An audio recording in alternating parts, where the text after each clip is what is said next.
Halo semuanya, di video kali ini Koko akan lanjutin lagi pembahasan sampel paper NUS untuk tahun sebelum 2016. Di video sebelumnya, Koko udah bahas dari nomor 1 sampai nomor 10. Bagi yang belum lihat pembahasan sebelumnya, bisa klik link yang sudah Koko taruh di description, supaya kalian bisa ikutin pembahasan yang sudah Koko bikin. Nah, di video kali ini Koko akan bahas dari nomor 11 sampai nomor 20. Jadi Koko akan bahas lanjutannya. Sebelum Koko mulai, bagi yang belum subscribe channel Koko, jangan lupa di subscribe terlebih dahulu. Karena Koko yakin kalau kalian ikutin perlahan-lahan pembahasan-pembahasan yang Koko buat di sini, itu pasti sangat membantu pembelajaran atau persiapan kalian untuk mengikuti tes NTU maupun NUS. Kita langsung kerjain soal nomor 11. The equation 9x squared minus 12x plus 11 equal to 0 has roots alpha and beta. The value of alpha square beta plus beta square alpha is bla bla bla. Kita punya suatu quadratic equation dan kita mau mencari nilai dari alpha kuadrat beta ditambah beta kuadrat alpha. Dengan menggunakan formula Vieta, Koko bisa dapat sum of root dan product of root dari root of this quadratic equation. Sum of root itu adalah alpha plus beta. Menurut Vieta, alpha plus beta itu adalah minus B per A. Min B per A. B itu adalah koefisien dari X, A itu adalah koefisien dari X square. Minus B over A. Minus sama minusnya bisa cancel out. 12 per 9 itu adalah 4 per 3. Kemudian product of roots, alpha beta, itu adalah C over A. Jadi C-nya 11, A-nya 9. 11 over 9. Pertanyaannya, berapa alpha square beta ditambah beta square alpha? Bentuk ini pasti bisa dinyatakan dalam kombinasi sum of root dan product of roots. Dan sepertinya udah cukup jelas. Bentuk itu bisa diubah menjadi alpha beta times alpha plus beta. Alpha betanya adalah 11 over 9. Alpha plus betanya adalah 4 over 3. Kalau dihitung kita akan dapat 44 out of 27. Hati-hati jangan langsung disimpulkan nggak ada jawaban. Karena info-info atau option-option yang dia berikan, ini beberapa belum disimplify. Yang minus pasti salah sih, jadi nggak usah dilihat. Kalau Koko lihat, 132 dibagi 81 itu adalah 44 per 27. Jadi jawaban kita yang D. Lanjut ke nomor 12. The inequality 25 minus modulus 10x plus 5 more than or equal to 4x minus 20 absolute has solution apa? Jadi intinya kita mau mencari solusi dari inequality ini. Inequality ini mengandung absolute or modulus function. Nah, untuk cari solusi dari inequality ini, kalian bisa pakai dua pendekatan. Yang pertama secara aljabar, yang kedua secara grafik. Dan yang Koko akan pilih adalah pendekatan secara aljabar. Untuk melakukan pendekatan secara aljabar, kita harus cari dulu 10x plus 5 dan 40x min 20 yang ada modulusnya, itu bisa didefinisikan sebagai apa? Jadi kalau Koko tulis di atas ini, modulus 10x plus 5, by definition itu adalah 10x plus 5 ketika x-nya lebih besar sama dengan, cari pembuat nolnya ya. Cari pembuat nolnya adalah min setengah. Jadi ketika x-nya lebih besar sama dengan min setengah, nilai dia tetap 10x plus 5. Dan dia akan bernilai negatif 10x negatif 5 ketika x-nya lebih kecil daripada pembuat nolnya. Itu by definition. Begitu juga dengan 40x minus 20. Koko bisa bilang, modulus 20x, 40x maksudnya, minus 20, by definition, dia tetap 40x minus 20 ketika x lebih besar sama dengan pembuat nolnya, yaitu setengah, dan dia akan bernilai negatif 40x plus 20 ketika x-nya lebih kecil dari pembuat nolnya, yaitu setengah.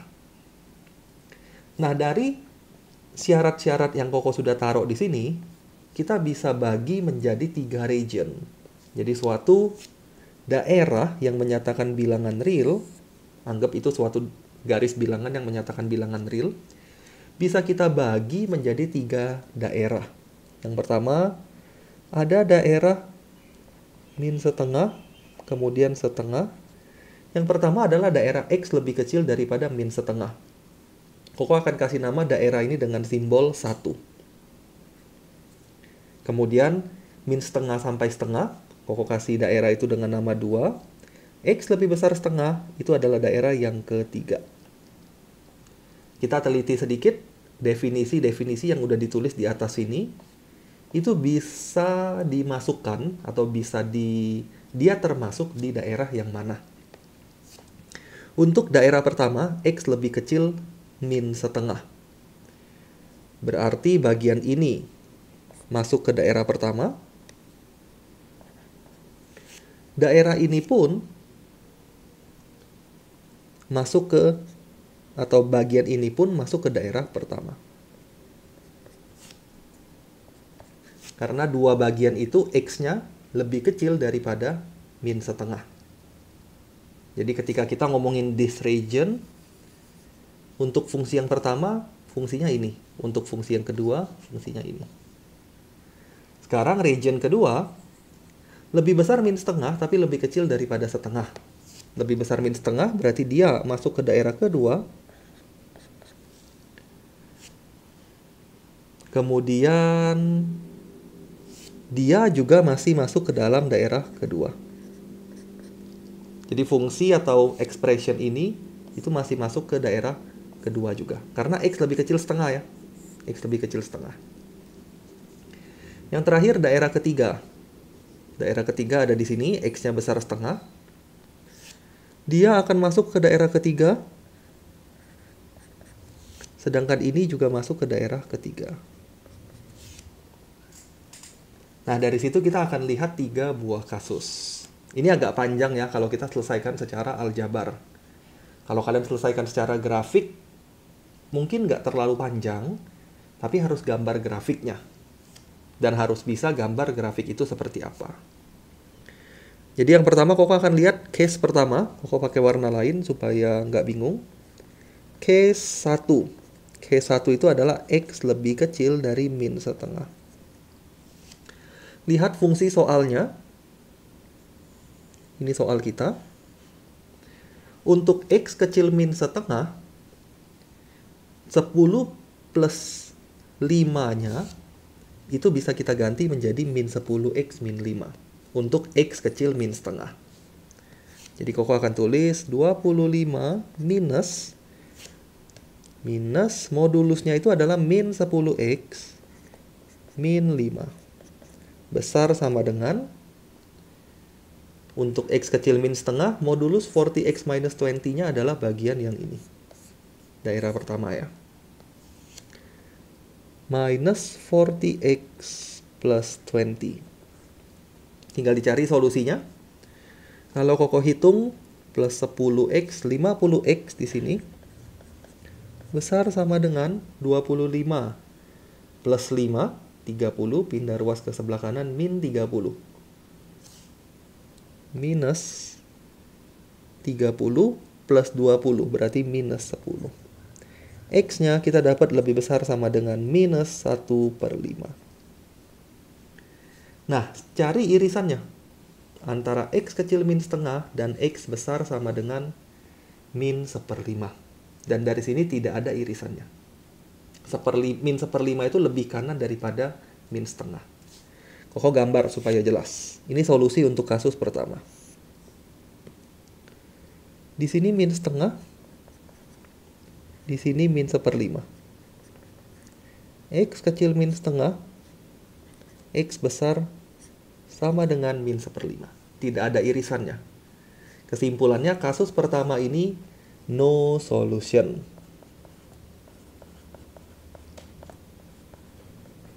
Kita lanjut ke kasus kedua. Kasus kedua adalah untuk X di antara min setengah sampai setengah. X di antara min setengah sampai setengah. Kasus kedua. Dari min setengah sampai setengah. Untuk kasus kedua, persamaan kita akan dituliskan menjadi 25 minus, lihat kasus kedua. Kasus kedua ada di sini dan di sini.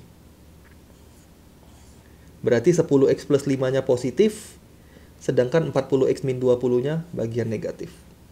10x plus 5 besar sama dengan min 40x plus 20. Kalau dihitung, min 10x, min 40 ke kanan jadi plus 40, 30x besar sama dengan 25 min 5, 20, pindah ruas ke kanan, hasilnya 0. 20, 0. X besar sama dengan 0. Solusi untuk kasus kedua, kalau kita gambar adalah, pertama gambar dari min setengah sampai setengah, itu syaratnya atau kasusnya.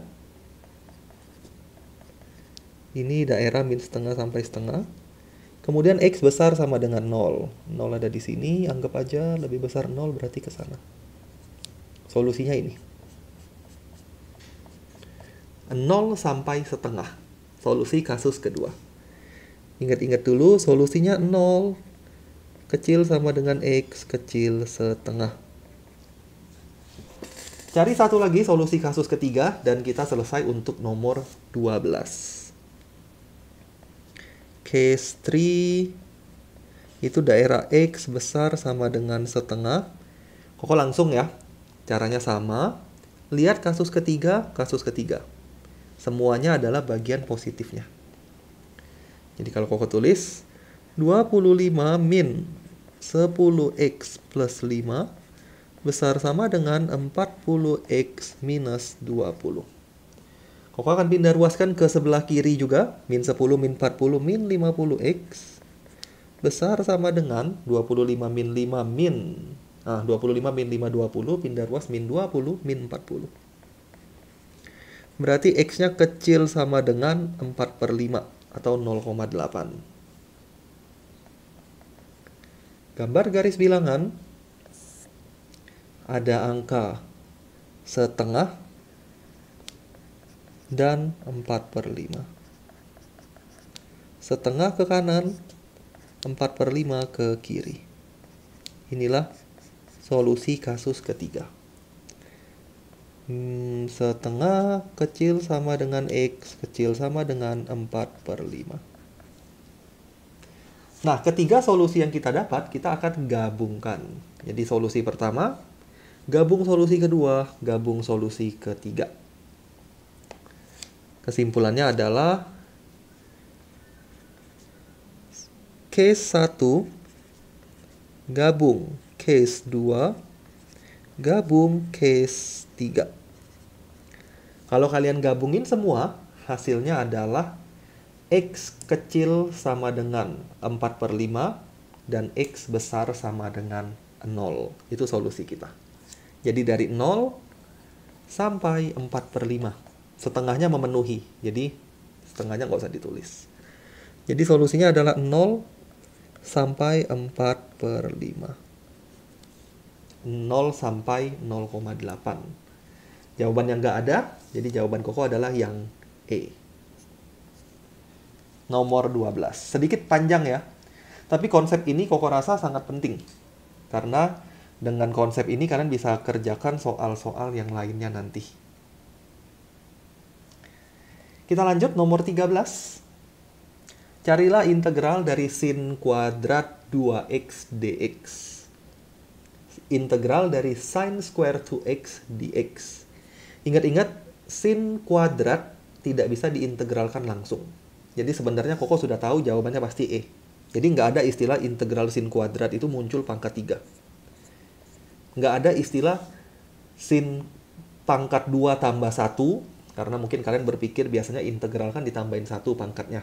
Nah itu nggak ada untuk integral. Jadi jawabannya pasti E. Tapi sebagai bahan latihan, kalau Koko mau integralin sin square 2x, kita harus gunakan dulu identitas dari trigonometri. Jadi ubah dulu menjadi cos 2a. Ingat-ingat identitas ini?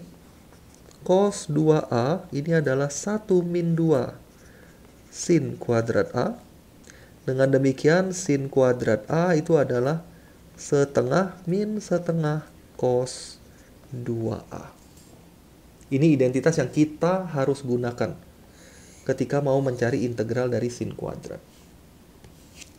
Jadi sin square 2x di sana, kalau Koko gunakan identitas ini, dia akan berubah menjadi setengah min setengah cos 2 kalinya 4x dx.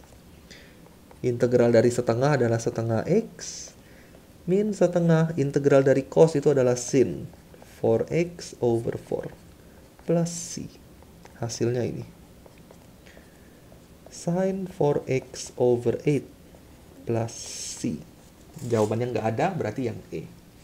Jangan berpikir, kok mungkin aja kalau digunakan identitas bisa disederhanakan jadi seperti ini. Jawabannya nggak mungkin.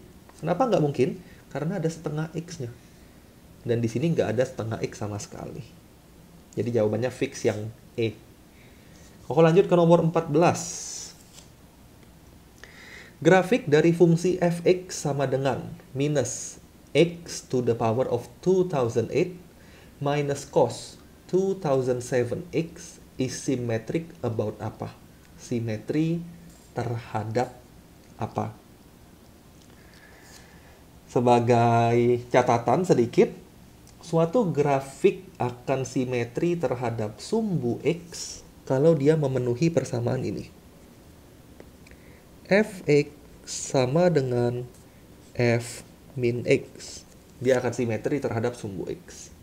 Fx sama dengan f min x. Simetri terhadap sumbu x. Kemudian suatu grafik akan simetri terhadap origin kalau dia memenuhi persamaan ini. Min fx sama dengan f min x. Simetri terhadap origin. Contohnya x pangkat 3, kurva x pangkat 3 itu simetri terhadap origin. Oh ini Koko salah ya. Ini kebalik. Ini untuk y-axis. Sorry, ini itu untuk simetri terhadap y-axis. Contohnya fungsi x kuadrat. Fx sama dengan f min x. Simetri terhadap y-axis. Simetri terhadap x-axis itu fx sama dengan fx sama dengan minus fx. Itu simetri terhadap sumbu x atau dicerminkan ke bagian bawah. Simetri terhadap garis y sama dengan x kalau dia hubungannya fungsi inverse. Jadi suatu fungsi dengan inverse-nya itu simetri terhadap garis y sama dengan x. Ini nggak mungkin. Jadi jawabannya pasti bukan D. Nah kita tinggal cek, dan Koko nggak akan cek lama-lama. Kalian bisa logikakan sendiri. Di sini x-nya pangkat genap. X-nya pangkat genap. Min-nya di luar ya. Min-nya nggak ada efek. X-nya pangkat genap. Ketika X-nya pangkat genap, berarti nilai X pangkat 2008 untuk X positif dan untuk X negatif pasti sama. Untuk X positif maupun X negatif pasti sama. Sedangkan di sini juga ada cos 2007X. Dan kalian ingat, cos A sama dengan cos minus A.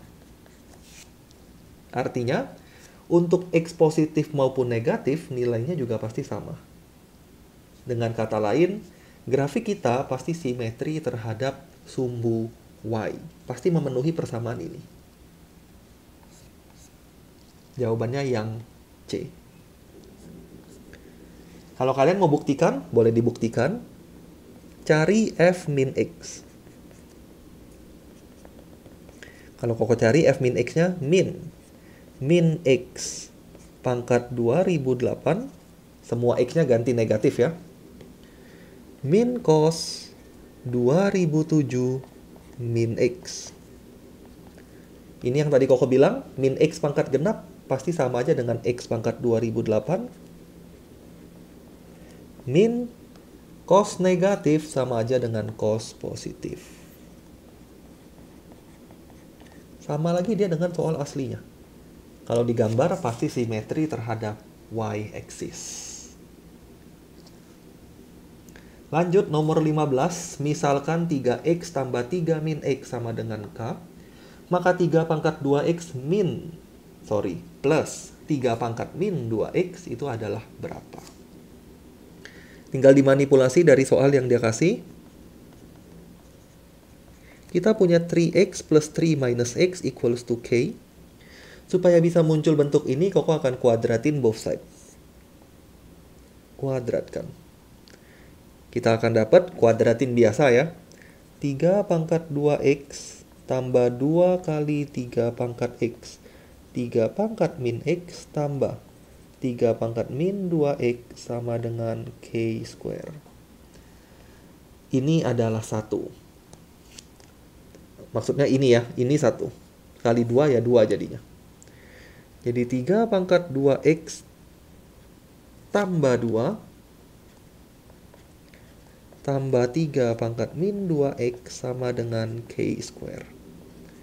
3x plus 3 power minus 2x equals to k square minus 2. Jawabannya yang A dan gak aneh-aneh. Koko lanjut ke nomor 16. 5 buah kartu masing-masing ada 1 digit di kartu itu. Digitnya itu adalah 99876. Jadi 5 kartu, masing-masing kartu itu ada angka 9, kartu kedua 9, 876 untuk kartu ketiga, 4, dan kelima. Jumlah 4 digit numbers, berapa banyak 4 digit numbers yang bisa dibentuk ketika kita menempatkan kartu-kartu tersebut secara bersebelahan.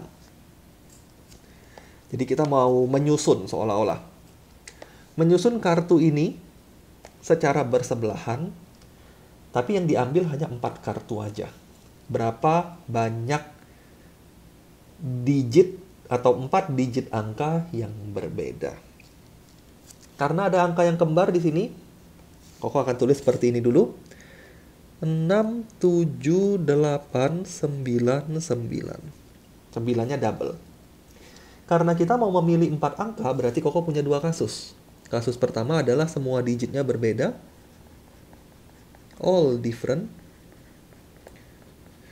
Untuk kasus pertama, semua digitnya berbeda, kita hanya punya 4 pilihan. 6, 7, 8, 9. Hanya 4 kemungkinan ini. Jadi dari 4 pilihan, pilih 4, karena kita hanya mau 4 digit. 4C4. Kemudian diacak 4 faktorial. 4 faktorial itu untuk menyusun atau mengacak 4 digit tersebut. Kalau Koko hitung 24. Yang kedua adalah 99 pasti terpilih dan 2 angka yang berbeda. Jadi 99 pasti masuk plus 2 angka lain berbeda. Jadi XY, ini Koko tulisnya XY ya. XY ini menyatakan angka yang berbeda. Pertama kita akan pilih dulu XY-nya kemungkinannya apa aja. Kita punya 3 kemungkinan untuk XY, 6, 7, 8. Dari 3 kartu, pilih 2 untuk X dan Y. Berarti 3C2. Setelah kita dapat X dan Y, dan kita punya 9 dan 9, berarti totalnya kita punya 4 nomor. Dan kita akan acak. 4 faktorial, jangan lupa over 2 faktorial. Kenapa harus bagi 2 faktorial? Karena digitnya identik. 9 sama 9 itu identik. Jadi kita harus bagikan dengan 2 faktorial. 3C2 kali 4 faktorial dibagi 2 faktorial. Kita akan dapat 36. Sehingga totalnya adalah 24 tambah 36, yaitu 60 kemungkinan. Itu nomor 16. 17. Garis setengah y plus 18x minus cube equals to 2 is a tangent. Adalah garis singgung dari kurva parabola ini. Garis ini merupakan garis singgung dari parabola itu. Carilah nilai Q. Kalau dia garis singgung, kalau bayangin Koko punya parabola, ada satu titik dan dia punya garis singgung seperti itu. Artinya antara kurva dan antara kurva dan garis, maksud Koko, hanya ada satu solusi, yaitu di garis singgungnya. Nggak mungkin bisa lebih dari satu solusi kalau dia menyinggung. Jadi untuk soal ini Koko akan selesaikan dengan cara seperti ini. Seolah-olah kita akan cari solusi dari persamaan garis dan persamaan kurva. Half y plus 18x minus q equals to 2. Substitusikan. Half y-nya boleh diganti pakai 12x kuadrat tambah 7. Plus 18x minus q equals to 2. 2-nya pindahin ke kiri sama dengan 0. Kita akan dapat suatu quadratic equation. Plus 5 minus q equals to 0. Seperti yang Koko bilang, hanya akan ada satu solusi dari persamaan ini. Karena garisnya menyinggung parabola. Satu solusi aja. Kalau hanya satu solusi, berarti b square minus 4ac atau diskriminannya equal to 0. 18 square dikurang 4 kali a 12 kali c 5 min q sama dengan 0. 18 square sama dengan 48 5 min q. 18 square bagi 48. 27 per 4 sama dengan 5 minus q. Dan q equals to 5 minus 27 over 4. Minus 7 over 4. Answernya B. Itu nomor 17. Koko lanjut ya ke nomor 18. Jadi MCQ ini soalnya nggak terlalu aneh-aneh. Maka saran dari Koko, make sure MCQ-nya kalian harus bisa benar semua untuk tesnya. Karena ini skornya lumayan. Ada skor sebanyak 40 di MCQ ini. Hampir setengah. Jadi kalau kalian bisa benar semua, ya kalian dapat at least 40 skor. Dan itu udah cukup gede.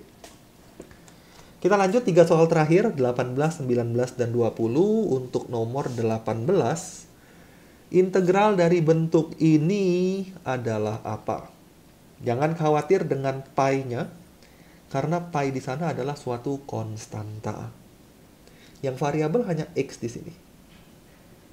Jadi pi-nya hanya ikut-ikutan aja. Pi itu anggap aja sebagai suatu konstanta. Koko ubah sedikit bentuknya menjadi pi square x plus pi to the power of negative 1 over 3 dx. Kemudian kita integralkan seperti biasa. Pangkat tambah 1. Ini boleh langsung pangkat tambah 1 karena persamaan x-nya adalah persamaan linear, pangkat 1. Min sepertiga tambah 1 yaitu 2 per 3. Dibagi dengan turunan dalam. Turunan dalamnya adalah pi square. Konstantanya kan pi square. Plus c jangan lupa. Coret satu pi-nya, kita akan dapat pi. Pangkat sepertiganya, kita jadiin akar lagi. Jadi jadiin akar pangkat 3. Hati-hati, Koko nggak teliti ya. Hampir salah. Pi-nya di bawah ternyata, bukan di atas. Waktu kita coret, pi-nya di bawah. Jadi ini nggak teliti. Harusnya 1 over pi. Oh, bentar. Ada satu lagi, Koko lupa dibagi pangkatnya. Jadi setelah dibagi turunan dalam, jangan lupa dibagi lagi dengan 2 per 3. Nah, kayak gini. 1 dibagi 2/3, Koko dapat 3/2 pi. Akar pangkat 3 dari pi square x plus pi pangkat 2. Ada pangkat 2 di sana. Jadi ada pangkat 2-nya. 2/3. Itulah dia. Lihat sedikit pilihannya yang mana. Yang pasti harus 1/3 tambah 1, 2/3, 3/2. Harus yang 3/2. Jadi ini pasti salah, ini pasti salah. Tinggal B atau D. Kalau diteliti, yang D yang benar. Pi-nya di bawah. Itu nomor 18. Lanjut ke 19 dan 20. Nomor 19, the interval on which the function f of x equal to bla bla bla is decreasing is berapa? Kita mau mencari interval di mana fungsi ini adalah fungsi decreasing. Fungsi decreasing itu akan terjadi ketika turunan pertamanya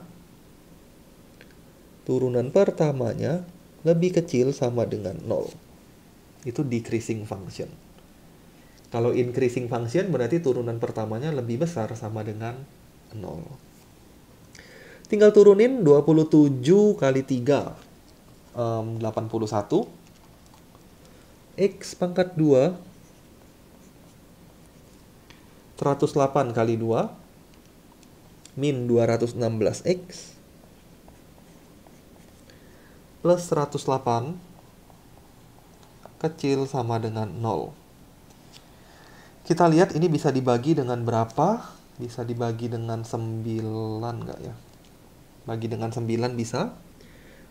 Atau Koko langsung kalkulatorin supaya nggak terlalu lama. Cari critical value-nya menggunakan kalkulator aja. Kalau Koko cari critical value-nya, X-nya adalah 2 dan X-nya adalah 2/3. Bikin garis bilangan. Taruh angka 2/3 dan 2. Uji tanda, tengahnya min, plus, kita ambil yang minus. Jadi jawaban kita dari 2/3 sampai 2. Pilihannya jatuh di yang A. Itu simbol interval ya, jangan bingung dengan simbol kurung seperti itu. Itu adalah simbol yang menyatakan suatu interval. Jadi 2/3 sampai 2. Jawabannya yang A. Terakhir kita ke nomor 20. Nomor 20, jumlah susunan dari 11 huruf dari kata Mississippi, di mana 4 huruf I harus konsekutif, harus bersebelahan. Itu berapa? Kita lihat dulu Mississippi ini terdiri dari apa aja. M-I-S-S-I S-S-I P-P-I. Totalnya ada 11. Jadi kalau Koko bikin blok seperti ini, 1, 2, 3, 4, 5, 6, 7, 8, 9, 10, 11. Semua I harus bersebelahan. Jadi harus ada 4 blok yang kita anggap jadi satu. Jadi totalnya sekarang Koko punya 1, 2, 3, 4, 5, 6, 7, 8. Kita punya 8 objek. Untuk menyusun 8 objek, kita bisa hitung dengan cara 8 factorial. Jangan lupa dibagi dengan identical objeknya. Identical objeknya adalah 4 buah S, yaitu 4 factorial, dan 2 buah P, itu 2 factorial. I-nya nggak usah dihitung, karena I-nya sudah pasti masuk ke sini. Dan kita tidak mengacak I-nya. Jadi 8 factorial, 4 factorial, 2 factorial. The answer is B. Nah, sampai di sini pembahasan Koko untuk sampel paper NUS tahun sebelum 2016. Mungkin di lain kesempatan, di video-video berikutnya, Koko akan coba lanjutin ke bagian Pure Maths. Koko udah bahas ya. Kalian bisa lihat link yang ada di description untuk Pure Maths. Koko udah bahas. Mungkin Koko akan masuk ke Particle Mechanics atau probability and statistics-nya. Sekali lagi thank you yang udah nonton video ini. Kita ketemu lagi di video-video berikutnya.